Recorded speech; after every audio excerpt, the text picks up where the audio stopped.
Masih tentang pertempuran Hunain, teman pecinta sejarah, di mana kaum muslimin ini mencatatkan sejarah membawa pasukan terbesar di antara pasukan-pasukan yang pernah dipimpin oleh Rasulullah SAW. Namun, pasukan yang besar ini ternyata tidak membawa manfaat sedikit pun kepada kemenangan. Dan teman pecinta sejarah, tentu ini jadi pelajaran berharga buat kita ya. Apa yang menyebabkan pasukan ini tidak memberikan manfaat terhadap kemenangan? Lalu bagaimana juga jalannya pertempuran? Di video kali ini kita akan membahas tentang persiapan pasukan kaum muslimin di satu sisi, juga persiapan kaum musyrikin di sisi yang lain.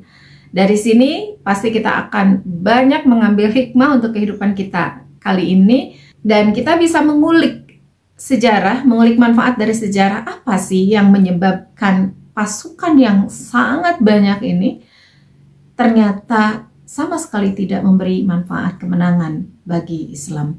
Simak sampai habis video kali ini ya.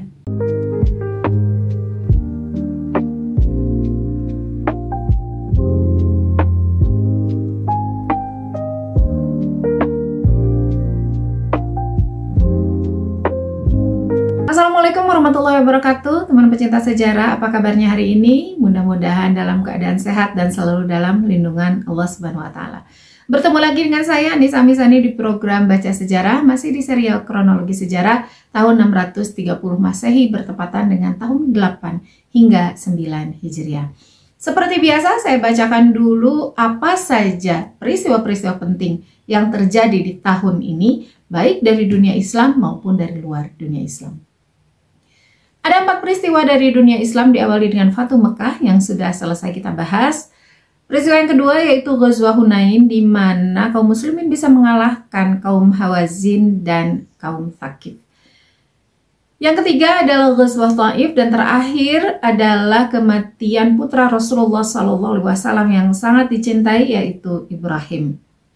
4 peristiwa yang terjadi bersamaan dengan kejadian-kejadian tersebut di tahun yang sama datang dari Bizantium, Persia, dan India. Dari Bizantium dimulai ketika Heraklius mengembalikan relik salib sejati dari Persia ke Yerusalem, dan ini sudah kita bahas di rangkaian perang terakhir Persia, Sasan, dan Romawi Bizantium.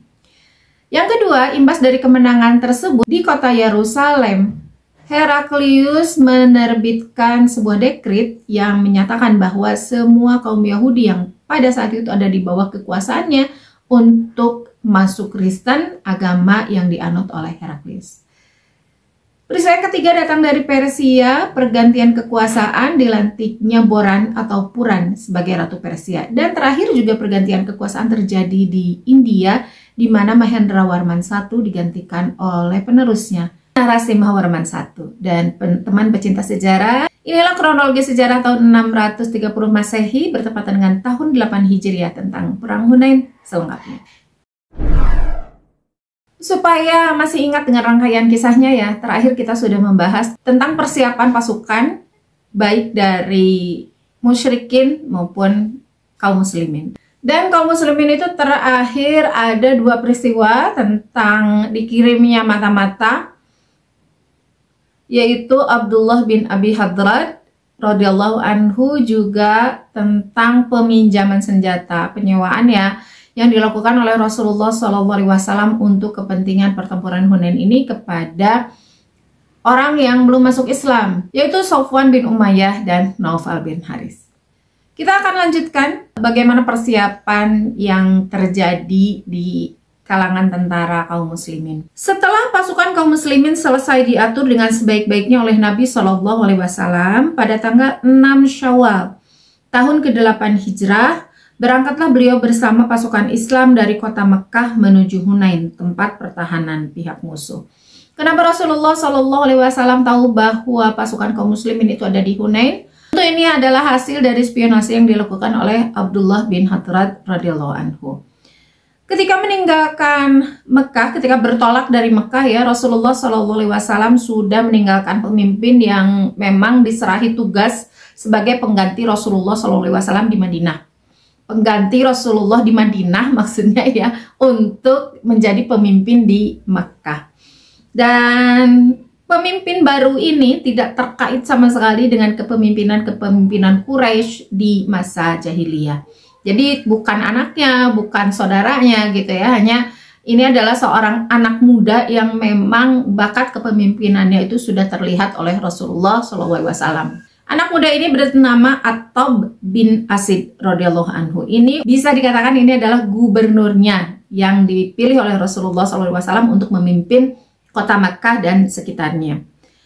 Tetapi untuk imam sholat dan ahli agamanya gitu, atau untuk gurunya lah ya, untuk muftinya, oleh Rasulullah SAW dipilih sahabat yang memang sudah jauh lebih dulu masuk Islam, dan di kalangan para sahabat ini sudah terkenal sebagai ulamanya para sahabat, yaitu Mu'adz bin Jabal radhiyallahu anhu dari kaum Ansor.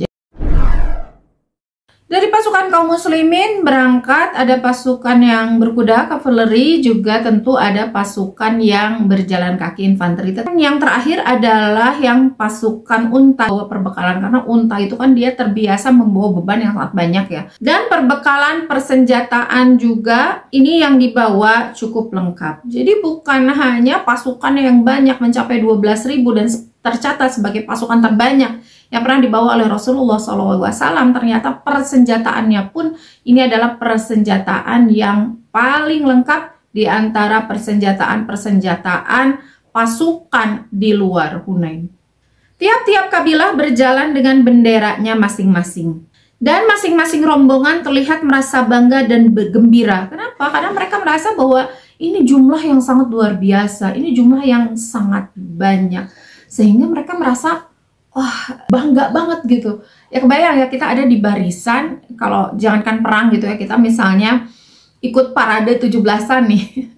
Kebetulan saya tapping video ini di tanggal 16 ya, besok 17-an. Nah, dulu waktu muda nih kita kalau ikutan pawai kayak gitu ya, kita ada di kelompok yang paling banyak anggotanya, paling besar dan paling heboh gitu, dan paling menarik perhatian. Itu kan muncul kebanggaan gitu ya, kebanggaan dalam diri kita sendiri. Nah, apalagi ini pasukan perang yang memang kaum muslimin itu belum pernah membawa pasukan yang segitu besar. Pasukan-pasukan sebelumnya pasti jumlahnya sangat sedikit, jauh lebih sedikit daripada kaum musyrikin. Sekarang juga sebetulnya jumlah pasukan kaum muslimin itu tetap lebih sedikit daripada kaum musyrikin. Namun tetap saja 12.000 ini angka yang sangat fantastis dan di luar bayangan para tentara Islam, sehingga mereka yang ikut ke dalam pasukan itu melihat di depannya pasukan yang sangat banyak, kemudian ujungnya juga tidak kelihatan ujungnya ada di mana. Dalam hati mereka muncul kebanggaan yang luar biasa dan keyakinan bahwa ini pasukan gak akan kalah deh, lihat aja jumlahnya sampai segini. Pasukan-pasukan sebelumnya yang jumlahnya cuma 300 di perang Badar, kemudian 700 di perang Uhud itu bisa menang. Kemudian di Ahzab itu bisa menang, apalagi ini yang jumlahnya 12.000 orang, jauh banget kan ya. Tetapi di Fathu Mekah 10.000 orang, sekarang ditambah 12.000 orang, ini jumlah yang bagi mereka wow gitu. Wow, ini benar-benar pasukan besar, kayaknya tidak mungkin terkalahkan gitu. Bahkan sampai ada yang berkeyakinan, dan ini menjadi perasaan yang mayoritas di antara tentara kaum muslimin pada saat itu, mereka saling berkata kepada teman-temannya, kita yakin bahwa kemenangan pasti jatuh di tangan kita, dan pihak musuh itu tidak akan dapat mengalahkan kita. Setelah sampai di dekat tempat pertahanan pihak musuh, Nabi SAW selaku panglima tertinggi mengatur dan menyusun barisan mereka. Jadi selalu rapih ya pasukan Rasulullah itu, dari sejak berangkat itu disusun, kemudian kabilah mana dulu yang berangkat gitu ya, golongan mana dulu yang berangkat, karena biasanya selalu Rasulullah SAW itu menggolongkan pasukan-pasukan itu sesuai dengan kabilah-kabilah mereka dan dipimpin juga oleh kabilah mereka gitu. Misalnya Ansor, Muhajirin gitu, dan Bani Sulaim dan lain sebagainya. Dan ketika sampai pun mereka diatur kembali, dirapihkan kembali barisannya. Barisan kaum Muhajirin ini dibagi menjadi 3 pasukan. dengan 3 orang komandan tentu saja. Komandan yang pertama Ali bin Abi Thalib radhiyallahu anhu, selalu always. Kemudian Umar bin Khattab dan Sa'ad bin Abi Waqqas. Ali dan Sa'ad ini 2 pemuda ya, mungkin dari kalangan sepuhnya hanya Umar bin Khattab radhiyallahu anhu. Tapi ini juga tidak termasuk sepuh banget lah ya. Kalau dihitungan para sahabat itu usianya tidak ada yang lebih dari 60. Barisan kaum Ansor dibagi juga menjadi 3 pasukan dengan 3 komandan, yaitu Usaid bin Hudzair dari golongan Aus, Habab bin Munzir dari Khazraj, dan Sa'ad bin Ubadah radhiyallahu anhum. Ini nama-nama yang tidak asing ya dalam kancah peperangan kaum muslimin. Setiap pasukan membawa benderanya masing-masing. Selaku panglima tertinggi tentu saja Nabi Shallallahu Alaihi Wasallam. Beliau berpakaian perang, memakai 2 lapis baju besi, membawa perisai dan bersenjata lengkap, naik ke bigalnya. Untuk usia Rasulullah Shallallahu Alaihi Wasallam yang mencapai 60 tahun ya, peralatan yang beliau bawa ini sangat berat ya. Baju besi, satu baju besi saja ini sudah berat. Ini beliau memakai 2, ditambah beliau membawa senjata juga. Dan dari bawaan dan pakaian yang beliau pakai saja sudah menandakan bahwa di usia 60 tahun fisik beliau itu masih sangat-sangat prima. Waktu itu Nabi Shallallahu Alaihi Wasallam menerima laporan dari Abdullah bin Abi Hadrad. Ini sang mata-mata kita ya. Sebagai seorang yang ditugaskan untuk menyelidiki keadaan pasukan pihak musuh, ia berkata, "Ya Rasulullah, aku baru saja pergi sebentar dari hadapan engkau. Lalu aku naik ke atas bukit ini dan ini." Jadi kemarin itu kan Abdullah bin Abi Hadrad itu ditugaskan menyusup ya ke pasukan musuh dan tugasnya berhasil. Kemudian ketika pasukan berangkat itu Abdullah bin Abi Hadrad juga diutus juga untuk mengawasi sekeliling. Dan Abdullah bin Abi Hadrad itu naik ke bukit-bukit untuk melihat gitu ya pasukan musuh. Dan beliau kembali lagi dengan membawa kabar. Aku naik ke atas bukit ini dan di sana aku telah mengetahui bahwa bala tentara kaum Hawazin berada bersama perempuan-perempuan dan anak-anak serta binatang-binatang ternak mereka di Hunain. Mendengar laporan ini, Nabi Shallallahu Alaihi Wasallam bersabda sambil tersenyum, "Tilka ghanimatul muslimin ghadan, insya Allah." Itulah ghanimah bagi orang-orang Islam besok pagi, insya Allah. Dalam perjalanan menuju ke Hunain ini ada kisah yang unik ya teman pecinta sejarah, dan ini kisah yang ya disebut menyedihkan tapi juga cukup lucu ya. Ini terjadi pada kaum mu'alaf yang baru saja masuk Islam dari kalangan Quraisy pada peristiwa Fatu Mekah.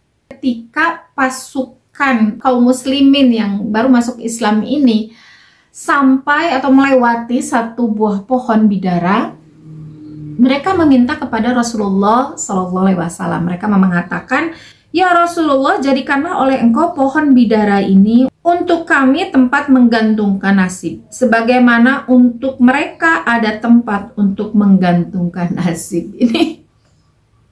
Ini memang disebut menyedihkan karena orang-orang ini ya dia belum, keislamannya itu belum sempurna ya. Mereka masih menganggap bahwa ada hal lain gitu. Ini bawaan ketika masa jahiliyah, bahwa ada hal lain yang bisa dijadikan perantara oleh mereka dalam penyembahan mereka kepada Allah Subhanahu wa Ta'ala. Mereka berkata demikian karena ketika itu sebagian kaum muslimin sedang menggantungkan pedang-pedang, tombak-tombak dan senjata mereka pada pohon bidara besar, dan mereka berdiam mengheningkan cipta di sekelilingnya. Mendengar permintaan ini, Nabi Shallallahu Alaihi Wasallam bersabda dengan suara yang keras, "Allahu Akbar, kamu berkata begitu? Walladzi nafsu Muhammadin biyadih, demi zat yang Nabi Muhammad berada di atas kekuasaannya.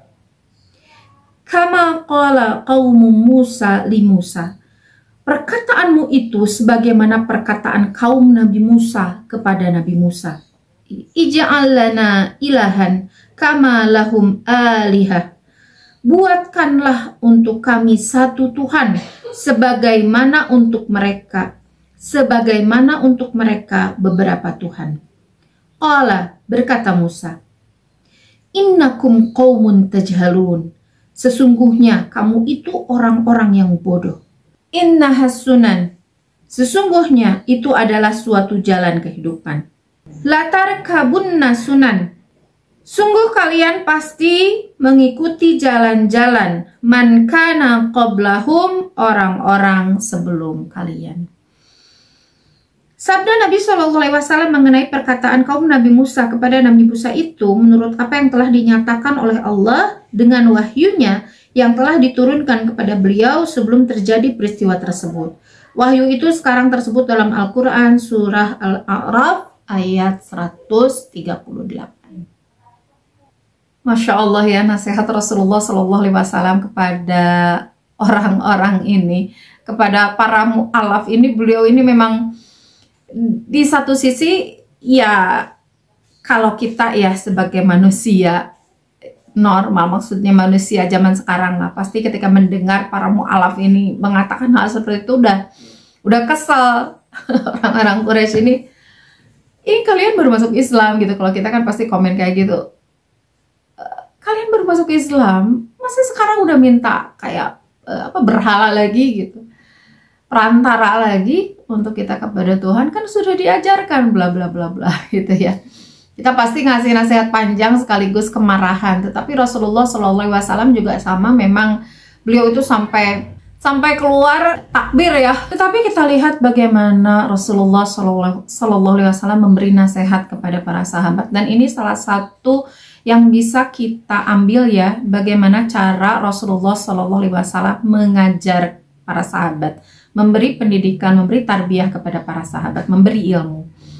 Di sini Rasulullah SAW bersabda tentang kisah kaum di masa lalu, yaitu kaum Nabi Musa yang sikapnya itu mirip dengan mereka. Jadi beliau itu menautkan kejadian di masa lalu. Berarti apa? Beliau itu mengajar para sahabat dengan cara mengambil hikmah, dengan cara mengajar sejarah, dengan cara belajar dari sejarah, berarti kan karena masa lalu. Dan ini seharusnya ya kita ambil cara yang sama juga dari Rasulullah SAW, bagaimana cara kita mendidik. Ini kejadian yang bukan pertama kali terjadi ya. Sering Rasulullah SAW itu mengajar para sahabat dengan cara belajar sejarah seperti ini. Makanya teman pecinta sejarah, ini harus jadi motivasi kita ya, ketika kita membahas sejarah itu kita diajar untuk mengambil hikmah dari peristiwa masa lalu yang sudah terjadi. Bukan dongeng ya, tapi sejarah.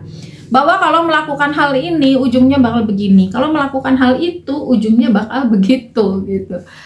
Ada pola yang sama dari sejarah itu. Makanya sejarah itu adalah guru terbaik, itu benar-benar guru terbaik memang, karena sudah ada kejadiannya dan sudah ada hasil dari kejadian tersebut, hasil dari satu sikap tertentu yang itu harus dijadikan kita sebagai pola kita dalam kita melaksanakan atau kita bersikap di kehidupan kita masa sekarang. Jadi ini harus jadi semangat pada kita ya untuk terus-menerus jangan bosan menggali sejarah. Baik yang paling utama tentu dari sejarah Rasulullah SAW, tetapi juga tentu dari sejarah-sejarah di luar kaum muslimin itu juga sama ya, hikmahnya sangat-sangat besar bagi kaum muslimin. Karena dimanapun berada, hikmah itu adalah milik kita, maka kitalah yang berhak mengambilnya. Terima kasih teman pecinta sejarah sudah menyimak paparan atau bahasan sejarah yang luar biasa kali ini. Mohon maaf atas segala kesalahan. Jangan lupa seperti biasa untuk subscribe bagi yang belum, like, komen, dan share agar semakin banyak orang yang mengambil manfaat dari sejarah kita. Bertemu lagi di video berikutnya. Wassalamualaikum warahmatullahi wabarakatuh.